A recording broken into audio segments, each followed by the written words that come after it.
એ મને ચાર ચાર પગ વાળી પાટી રે જડી કોને ખોવાણે અને મને ખબર ન પડી મને ચાર ચાર પગ વાળી પાટી રે જડી બેસો આ બારે હું લેવો આમ જોવા લે આ પાટી ક્યાંથી લાવ્યા? એ જડી મને ક્યાંથી? એ ડેરીમાંથી તો પણ તમે સોય લેવા કોકની હતી નહીં ને? અરે હું કેટલી વાર તો ત્યાં ઉભો રહ્યો કોઈ લેવા આવ્યો નહીં પછી ટેકડા મારતી હતી ને બોલતી હતી ને તે હું અહીંયા લઈને બેઠો તો કેમ છે તો પણ તમે આને બાંધશો ક્યાં?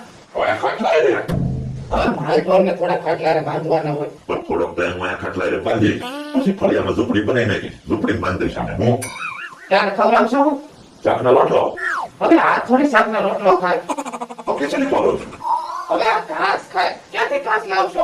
ત્યાંથી લઈ આવીશું તું ઘાસ દે એની બધાની હું ચિંતા કરે આ મોટી થઈ જાય ને 1.5-2 લાખની ભેંસ બની જાય પછી ગમે એ મહેમાન આવે ને પછી તે આ તો ચા પાણી બનાવી આપણે દૂધ ખાવા થાય એટલે કહું પણ આ કોકની હશે તો?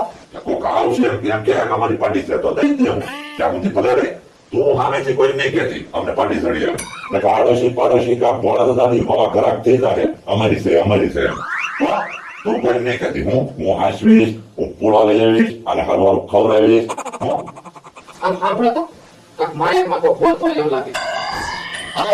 હાલો બધા ભાઈઓ સાંભળજો અમારી પાર્ટી ખોવાડેલી છે જે કોઈને જડે એને ભોળા દાદાની વાડીએ મૂકી દેવાની વિનંતી છે. અમારી પાર્ટીને 4 પગ છે 2 કાન છે એક સામે ઉઠું છે અને રંગે બસ કરેલી છે. હવે ભોળા દાદા માસ વરણીમાં બધાને ન ખબર પડે કાળા કલરની પાડી છે એમ કયો હા એને એમ કહી દો કાલા કલરની પાર્ટી છે ભાઈ